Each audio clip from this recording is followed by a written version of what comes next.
Good morning. Class चालू करते हैं। कल हमने इंट्रोडक्शन की बात की थी, ठीक है, एक परिचय हमने किया था। आज जो है आयकर नियोजन एवं प्रबंधन, ठीक है, income tax planning and management, ठीक, income tax law and accounts आप ये कह सकते हैं, ठीक है। ये आपका फर्स्ट है। सिलेबस के अनुसार से आपका सिलेबस बताना था मुझे, सिलेबस में आपको सेंड कर दूंगा। आयकर जो है इसको चालू करने से पहले कल जैसे कि हमने थोड़ा सा इसमें इंट्रोडक्शन पार्ट किया था, थोड़ी सी हिस्ट्री और थोड़ा सा कॉन्सेप्ट हमने ये क्लियर किया था। अब इसमें इसको स्टार्ट करने से पहले जो मुख्य डेफिनेशंस हैं, जो कि इंपॉर्टेंट डेफिनेशन है, जो आपको बार बार आएंगे, तो इसमें इंपॉर्टेंट डेफिनेशन में हम आज इन 4 पॉइंटों पर बात करेंगे। पहला कर निर्धारण वर्ष, असेसमेंट ईयर। दूसरा कर वर्ष, प्रीवियस ईयर। व्यक्ति, पर्सन। करदाता, taxes.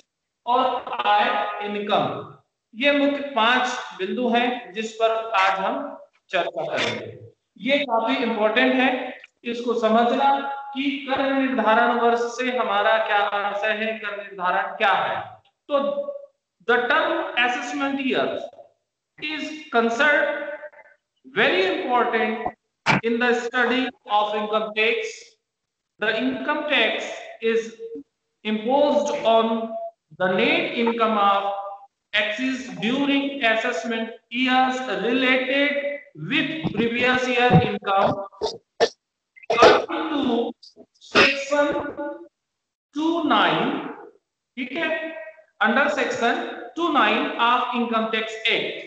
Assessment years is the period of 12 months which start on 1st April of every year and end on 31st March of next year. Means हम ये कह सकते हैं कि वर्ष के प्रत्येक पहले अप्रैल को, 1 अप्रैल को, ठीक है, और 31 मार्च, यानी कि आपका फाइनेंशियल ईयर जो आपका में कैलकुलेट करते हैं अप्रैल टू मार्च, ठीक है। तो यहाँ ये है कि आयकर का जो स्टडी है उसको करने के लिए कर निर्धारण वर्ष जो है ये काफी महत्वपूर्ण शब्द है। और क्योंकि एक करदाता की गत वर्ष की आय पर उसमें संबंधित जो कर निर्धारण वर्ष में जो लगाया जाता है, यानी कि आयकर अधिनियम की धारा 2(9) के अंतर्गत इसको परिभाषित किया गया है, जिसमें कर निर्धारण वर्ष का अर्थ जो है उसका अर्थ यह है कि कुल 12 माह होने चाहिए, वर्ष का 12 माह। और वो 12 माह जो है वो कैसे होगा, प्रति वर्ष के प्रारंभ में, वर्ष के प्रारंभ जो है वो 1 अप्रैल को होगा और उसकी अंतिम जो अगला वर्ष का जो 31 मार्च है उसमें वो समाप्त होगा। यानी कि आप लोग फाइनेंशियल ईयर में जो कैलकुलेट करते थे, ठीक है, अप्रैल टू मार्च, ये आपका कैलकुलेशन होगा प्रत्येक वर्ष का। तो ये है 1 अप्रैल और ये हो जाएगा आपका 31 मार्च। तो ये एक 12 माह की अवधि, वित्तीय वर्ष जिसको कि हम कहते हैं, ये आपको कैलकुलेट करना है। जैसे कि मान लीजिए उदाहरण में यदि हम ले लें कि भाई कर निर्धारण वर्ष जो है 2021 अब इसका आशय क्या है, 2021 का मतलब क्या हो गया आपका 1 अप्रैल को प्रारंभ हो जाएगा। कौन सा हो जाएगा, यदि हम इसका लेते हैं तो 1 अप्रैल 2020, 1 अप्रैल 2020 से क्या हो जाएगा 31 मार्च 2021। ये आपका कर निर्धारण वर्ष हो गया, ठीक है, क्लियर। अब नेक्स्ट हम आते हैं इसमें सेकंड पॉइंट। ये क्लियर हो गया पॉइंट आपका कर निर्धारण वर्ष। According to section 29 of income tax act, assessment years is the period of 12 months which start on 1st April of every year and ends on 31st March of next year. Okay? Next हम आ जाते हैं previous year. Previous year ठीक है, गत वर्ष किसे कहा जाता है? गत वर्ष करदाता द्वारा गत वर्ष में कमाई गई आय, ठीक है, से संबंधित जो चालू वर्ष, जो चालू कर निर्धारण करदाता का भुगतान किया जाता है, अतः गत वर्ष। इसका शब्द ये वो जानना काफी महत्वपूर्ण हो जाता है, यहाँ पर आवश्यक हो जाता है।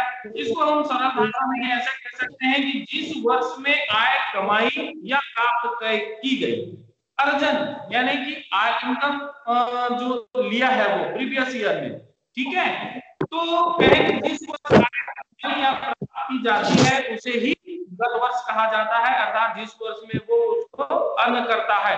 Income tax is like on next जो टैक्सेबल इनकम प्रीवियस ईयर्स है, so very important to make clear the meaning of the term previous year. In simple words इसमें हम ये कह सकते हैं कि previous year is therefore it is extended to in previous year period to 1st April or till 31st March, है ना, every year। तो previous year is also called क्या, financial year, according year, sorry, हाँ previous year, ठीक है। Means हम ये कह सकते हैं in others what previous year is a period of maximum 12 months which will consider it on 31st March every year period to assessment years, ठीक है। तो इसमें prediction financial year, previous year for every sources of income, तो every sources of income period to assessment years जो भी हम लेते हैं, आई थिंक जैसे कि हमने यहाँ लिया 31st मार्च 2021, ठीक है। तो प्रीवियस ईयर में ये है कि भाई गत वर्ष में जो कमाया है, जिस वर्ष में वो इनकम अर्न किया है, ठीक है, उसकी जो आय हुई है या वो रिसीव किया हुआ है, उसी से हम लेते हैं यहाँ पर। इसको हम अकाउंटिंग ईयर के नाम से भी हम जानते हैं, है ना, फाइनेंशियल ईयर या अकाउंटिंग ईयर। क्योंकि यहाँ पर कर निर्धारण वर्ष जो होता है प्रत्येक वर्ष के 1 अप्रैल से 31 मार्च तक के होता है, तो इससे जो जो तिथि होती है यानी 31 मार्च तक की अवधि, तो ये गत वर्ष कहला जाता है। गत वर्ष प्रत्येक स्थिति में क्या होती है, 31 मार्च, ये आवश्यक रूप से उसमें क्या होना चाहिए, उसकी समाप्ति हो जाना चाहिए, क्योंकि वो अगले फिर में क्या हो जाएगा, 1 अप्रैल से चालू हो जाएगा। तो वो जो 1 अप्रैल जो चालू हो जाएगा तो उसमें क्या अर्जित या प्राप्त करना, ठीक है, लिया जाता है। अब यहाँ पर हम ये देखते हैं कि पूर्व वित्तीय वर्ष, ठीक है, तो पूर्व वित्तीय वर्ष जैसे कि मैंने बताया कि कर निर्धारण वर्ष के ठीक पूर्व, ठीक है, कर निर्धारण वर्ष के ठीक पूर्व, इसके पहले, है ना, जैसे मान लीजिए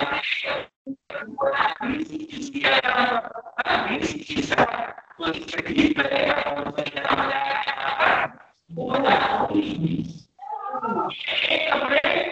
इसके लेकर 1 अप्रैल 20, ये आपका प्रीवियस ईयर के रूप में हो जाएगा, क्योंकि मैंने बताया कि financial year related proceeding to assessment year. For example जैसे कि financial year April 2019-20 will be previous year for the assessment year on the 2020-21, तो 2020 के लिए प्रीवियस ईयर हो जाएगा 2019-20। ये आपको ध्यान रखना है, यहाँ पर कैलकुलेशन के लिए काफी महत्वपूर्ण हो जाता है। आय के प्रत्येक स्रोत के लिए वित्तीय वर्ष ही गत वर्ष होता है, ठीक है। प्रीवियस ईयर और एवरी सोर्सेस ऑफ इनकम, ये आपको ध्यान रखना है। पीरियड टू असेसमेंट ईयर जो भी हम लेते हैं असेसमेंट के लिए, जैसे कि कर निर्धारण वर्ष, मान लीजिए आपका 1989-90 से पहले कोई भी करदाता अपने अनुसार के लिए अलग अलग गत वर्ष रख सकता था। 1989-90, ठीक है, year 1989, 90, the assets had the option to choose the previous year for the sources of income, यानी कि इसके पहले ये क्या करता था, वो गड़बड़ अलग अलग रख सकता था, ठीक है। तो अब ये क्या होता था, जैसे कि इंडियन जो टैक्स है उसमें क्या होता था, दिवाली को दिवाली, है ना, दशहरा को दशहरा या कलेक्टर इस तरीके से करते थे, है ना। लेकिन प्रत्येक करने इसमें डायरेक्ट जो इनकम है, यानी डायरेक्ट टैक्स अमेंडमेंट एक्ट 1987, उस समय में क्या किए कि दिस अमेंडमेंट का into amendment year 1989-90, now on average it is initial to have only one previous year from 1st April to 31st March. In this brief, the previous year will to uniform for all assessments as active and for all sources of income. Means इसमें ये कहा गया कि भाई इसमें जो प्रत्यक्ष कर का संशोधन जो हुआ था 1986 में, सॉरी 1987 में, अलग अलग गत वर्ष नहीं रख सकता है। यहाँ पर संशोधन का निर्धारण वर्ष 1989-90 से इसको प्रभाव किया गया और इसके अनुसार से आय के सभी स्रोतों के लिए एक समान गत वर्ष तय की गई, जो कि 1 अप्रैल से 21 मार्च तक होगा और जिसको अपनाना आवश्यक होगा, ठीक है। तो ये गत वर्ष जो है इसको डिसाइड किया गया, यानी कि पृथक से इसका आधार का हिसाब वर्ष को नहीं होना चाहिए, अलग से उसके लिए अलग रखा जाए। स्ट्रिक्ट अकाउंटिंग ईयर, यानी कि इसमें यह है कि स्प्रेडेड अकाउंटिंग ईयर में ये देखा गया कि पृथक से आधार पर हिसाब वर्ष, यानी कि यदि कोई करदाता किसी कारणवश अपना हिसाब किताब जो है वित्तीय वर्ष के आधार पर नहीं रखता है बल्कि अन्य किसी आधार पर रखता है, तो वह ऐसा कर तो सकता है, लेकिन उसको आय का निर्धारण वही करना पड़ेगा, उसको 31 मार्च के हिसाब से करना पड़ेगा, ठीक है। ये काफी महत्वपूर्ण है यहाँ पर कि भाई वो हिसाब किताब तो अपनी सुविधा के हिसाब से वो अपने तरीके से रख सकता है, लेकिन उसका रिटर्न जो दाखिल होगा तो उसको रखना होगा, वो कब करना होगा, वो उसको 31 मार्च के अंदर ही कंप्लीट करना पड़ेगा। वित्तीय वर्ष में प्रारंभ में जो नए वर्ष या पैसों के लिए गत वर्ष, यानी कि जो फाइनेंशियल ईयर में जो ओपनिंग हो या प्रारंभ हो या सेकंड पॉइंट की बात कर रहे हैं, गत वर्ष यानी कि प्रीवियस ईयर के लिए ही। तो जैसे कि प्रीवियस ईयर जो फॉर न्यूली स्टार्टेड बिजनेस है या प्रोफेशंस है, इसके लिए क्या होगा, तो यदि कोई व्यापार या पैसा जो है वित्तीय वर्ष के बीच में प्रारंभ हो रहा हो या शुरू किया जा रहा हो या किया जाता है, तो ऐसी स्थिति में प्रथम गत वर्ष की अवधि जो होगी, यानी कि फर्स्ट असेसमेंट ईयर की जो अवधि होगी, टाइम होगी, वो व्यापार या पैसे के शुरू होने की तिथि से आगामी 21 मार्च तक उसको मानी जाएगी, यानी कि आगामी नेक्स्ट जो भी 31 मार्च होगा तब तक के माना जाएगा। If a business or a profession is started on any day of financial year during 1st April to 31st March, its duration from the date of conduct the business to next 31st March will be tagged as previous year for the relevant assessment year। वही उसका क्या होगा, वहां पर गत वर्ष माना जाएगा। नेक्स्ट टर्म से आगे बढ़ते हैं नेक्स्ट पॉइंट में। इन पॉइंटों को मैं एक को नहीं कर रहा हूँ, आपको बताते चले जा रहा हूँ गत वर्ष के अंतर्गत ही इस पॉइंट को। नेक्स्ट पॉइंट आपका होता है आय के किसी नए स्रोत के लिए गत वर्ष। इनकम जो है, यानी कि previous year for new sources of income, नई जो इनकम आय है, साधन है, सोर्सेज है, उसके लिए वो क्या होगा।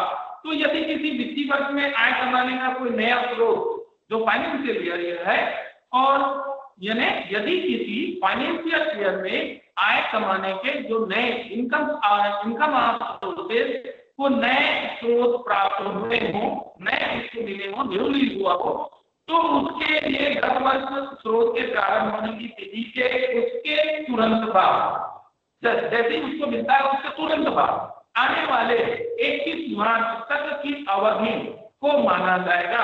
जैसे सपोज हम एक उदाहरण मान ले कि राकेश जो है एक बैंक अधिकारी है, बैंक में काम कर रहा है, अपने मकान को वो सर्वप्रथम यानी कि पहली बार 1 जनवरी 2020 को किराए पर उठाता है। तो किराए की इस आय को आय के स्रोत के लिए 1 जनवरी 2020 से 31 मार्च 2020 तक अर्थात केवल 3 महीने की अवधि को ही गत वर्ष मानी जाएगी। क्लियर? यहाँ पर आपको समझ में आया? जैसे कि राकेश जो है एक बैंक अधिकारी है और उसने अपने मकान को किराए पर पहली बार 1 जनवरी 2020 को देता है, तो उसका गत वर्ष हम ये मानेंगे कि ये जो 3 माह होगा आपका जनवरी फरवरी मार्च, केवल इसी को ही गत वर्ष उसमें माना जाएगा और लिया जाएगा। ठीक है, प्रीवियस ईयर के लिए ये बात होगी। अब मान लीजिए कि भाई अप्रकट या अस्पष्ट हम ये कहेंगे कि यानी कि प्रीवियस ईयर जो है इसमें जो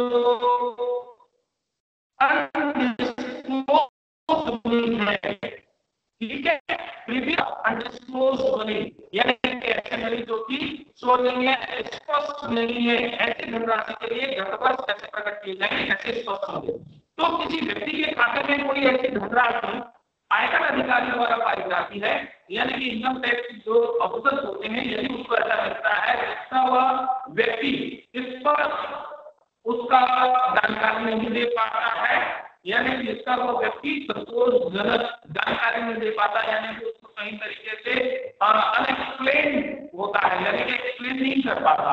कैसे income tax officer wants any undisclosed money in case of any person's account for which he does not explain its sources।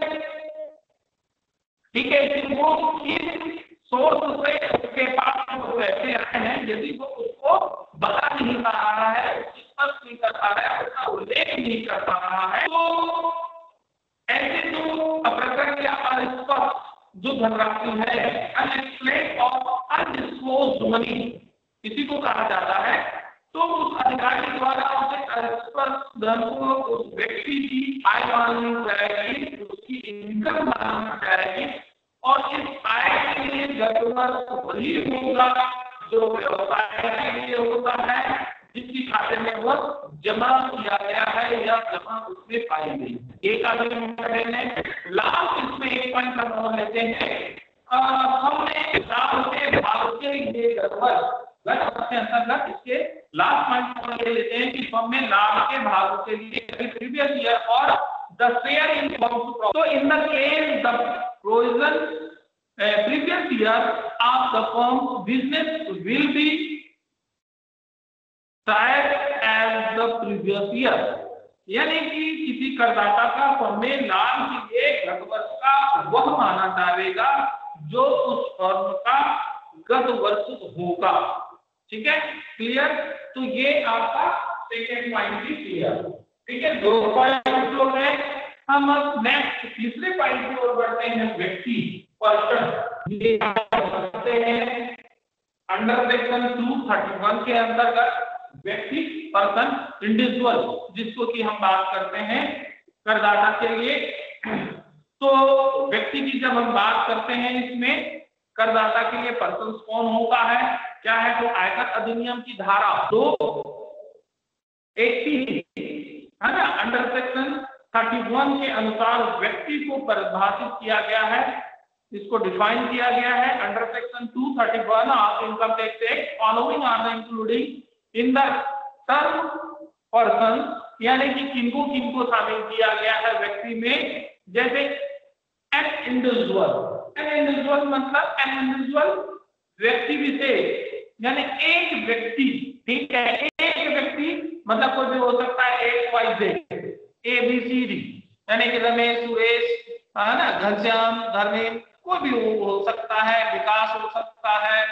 ठीक है, और किसी का नाम तो दिख नहीं रहा है, तो एक इंडिविजुअल यानी कि एन इंडिविजुअल्स, ठीक है, ये कोई भी व्यक्ति हो सकता है। दूसरा इसमें ये ध्यान रखना, ये इंपॉर्टेंट है, ये भी आपका कैलकुलेशन के लिए उस समय में व्यक्ति कौन होता है। कई बार इसको टिप्पणी में क्वेश्चन को पूछ दिया जाता है, ठीक है, नरेशन पूछा जाता है लेकिन लिखते नहीं है, तो थ्योरेटिकल थोड़ी जानकारी आपको होनी चाहिए। तो पहला हो गया एन इंडिविजुअल, एक व्यक्ति। दूसरा एक हिंदू अविभाजित परिवार, हिंदू अनडिवाइडेड फैमिली, ठीक है।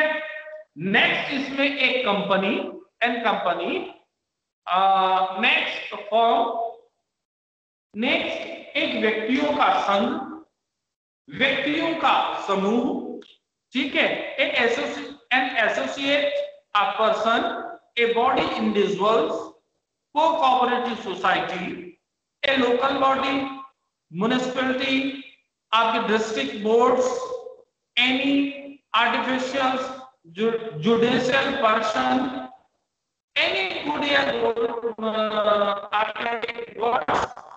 any artificial person corrected by a law, a company, a firm,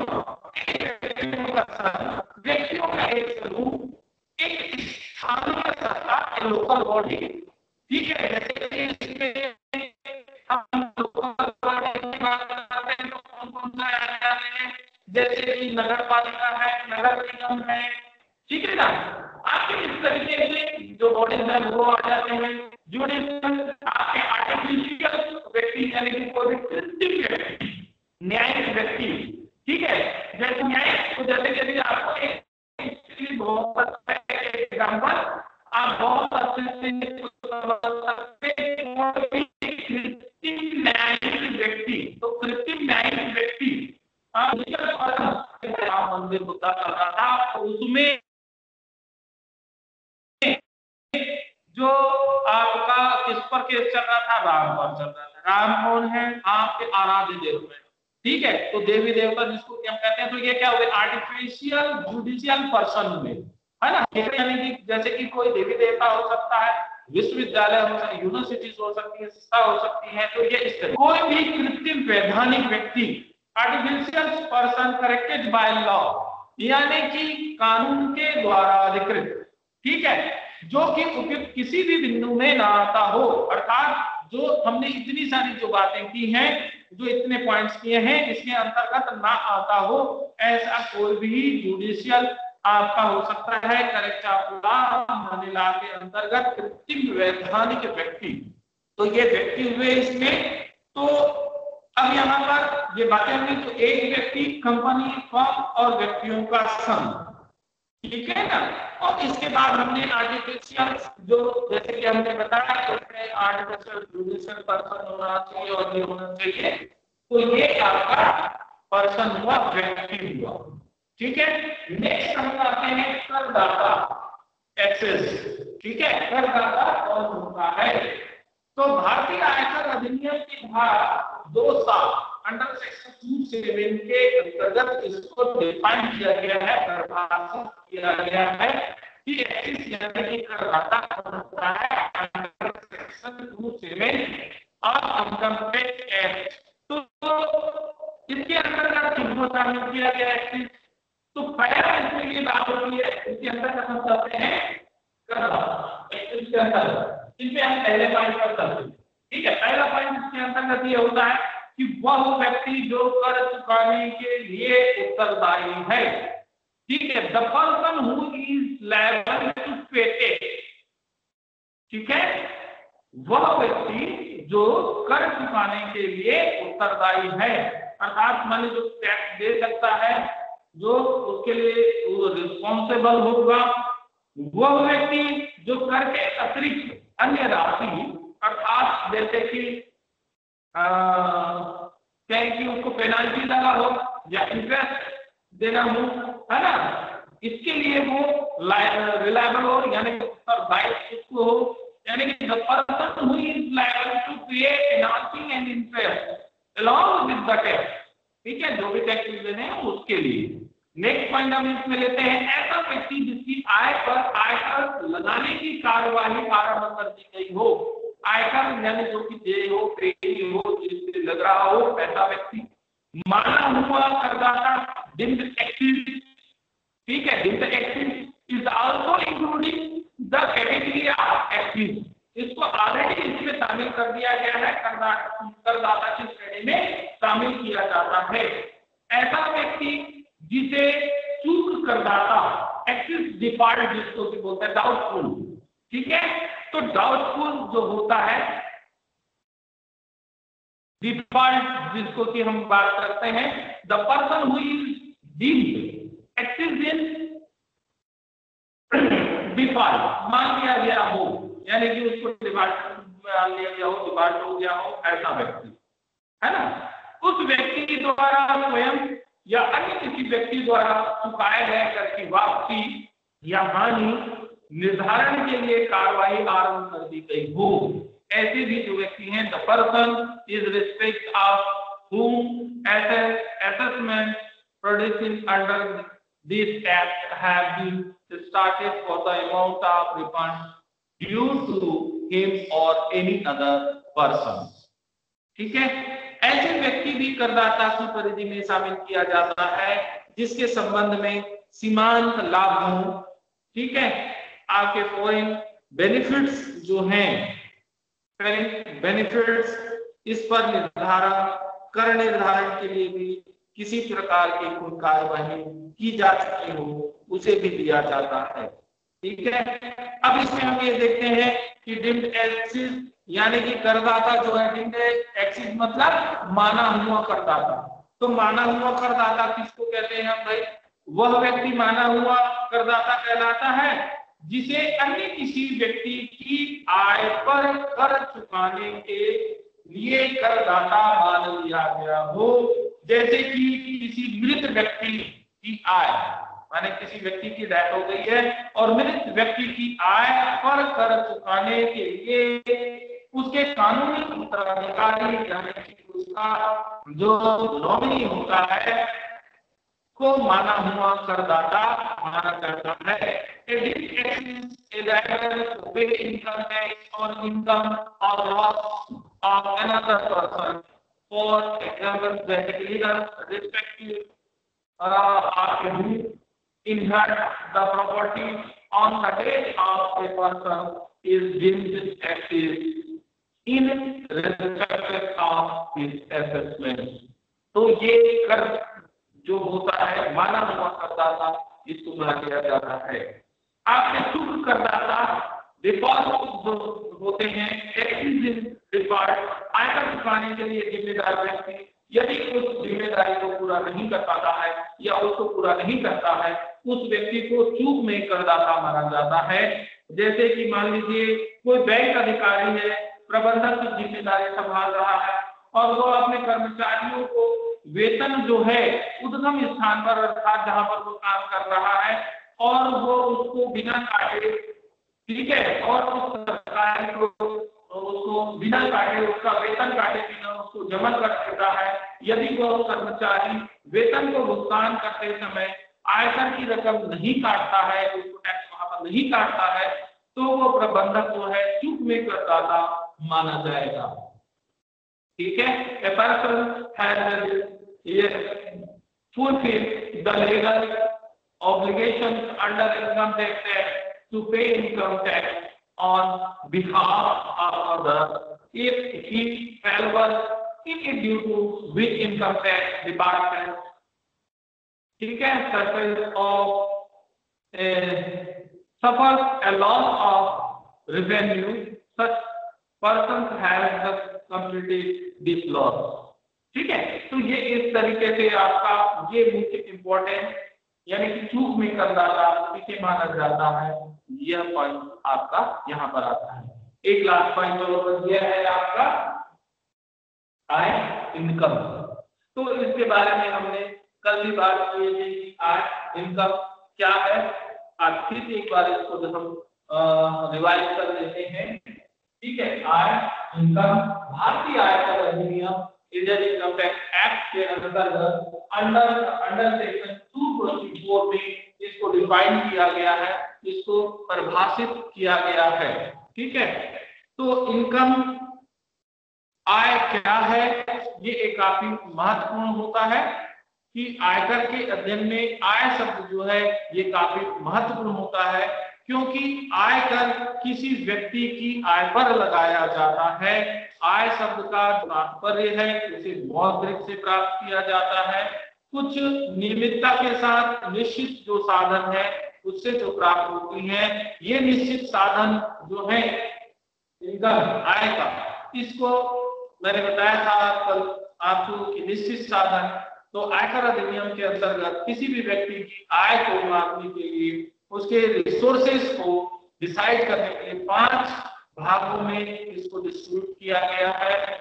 वेतन है, मकान संपत्ति है, व्यवसाय कैसे से है, आपका पूंजी लाभ है और अन्य साधन के रूप में इसको दिया जाता है।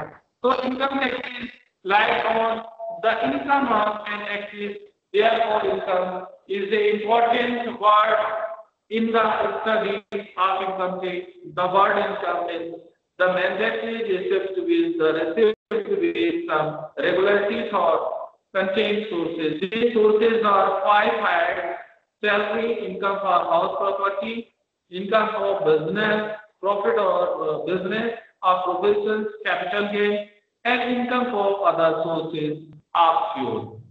ठीक है, the subject matter of income tax act income, but no definition of income can be given in income tax act. Section 224 act only included about including of character items which are, जैसे कि हम कहते हैं कि profit और gain, dividend, income for wealth, contribution, receipt for following. तो इसमें हम लेते हैं कि कोई लाभ की रकम, लाभांश कर निर्धारण वर्ष, जैसे कि घरेलू संपत्ति जो करता होता है उसके अंतर्गत, और इसके अंतर्गत काफी बहुत सारे पॉइंट्स हैं जिसपे कि हमको चर्चा करनी पड़ेगी। तो मुख्य बात ये है कि हम इसमें कहें कि आयकर जो है, आय जो है, ये आय शब्द काफी महत्वपूर्ण होता है, क्योंकि आय कर किसी व्यक्ति की आय पर ही लगाया जाता है। और आय शब्द का तात्पर्य जो है वो यहाँ पर मौद्रिक प्राप्तियों से है, अर्थात जो उसको रुपए पैसे से जो प्राप्त होता है ये इससे लगाया जाता है, और कुछ निमित्ता के साथ निश्चित साधनों से जो प्राप्त होती है। जैसे कि मैंने आपको बताया, आयकर अधिनियम के अंतर्गत किसी भी व्यक्ति की आय की गणना के लिए उसके सोर्सेस को 5 भागों में विभाजित किए गए हैं, और उन 5 भागों के अंतर्गत उसकी आय की गणना की जाती है और उसी को आय के रूप में माना जाता है। तो ये 5 पॉइंट्स में अब नेक्स्ट क्लास जो होगी उसमें हम नेक्स्ट पॉइंट पर बात करेंगे। तो जो बुक इंपॉर्टेंट बातें थी, ठीक है, ये आज के लिए यहाँ तक। नेक्स्ट क्लास में नेक्स्ट बातें करेंगे। आप लोगों को यदि कोई चीज समझ में नहीं आई होगी तो जैसे कि मैं आपको वीडियो अपलोड कर दे रहा हूं, तो आप उसमें मेंशन कर सकते हैं, बता सकते हैं, ताकि मैं उसको क्लास के पहले ले सकूं और उसको क्लियर कर सकूं। या आप बाद में भी आप मुझसे पूछ सकते हैं कि कौन सी चीज क्या है, या कोई चीज समझ में आई है या नहीं आई है। यदि मान लीजिए इसमें किसी भी प्रकार से कोई सुधार करने की आवश्यकता है, किसी चीज को ऐड करने की आवश्यकता है या क्लियर करने की, और इसको इजी बना सके, सरल बना सके, जिससे कि आपको समझ में आ सके, तो वो आप मेरे को बता देंगे। और जो भी सजेशन होगा वह भी आप बताएंगे, ताकि इसको हम और अच्छे तरीके से बाकी लोगों तक पहुंचा सकें और आप लोगों को समझ में आ सके। ओके।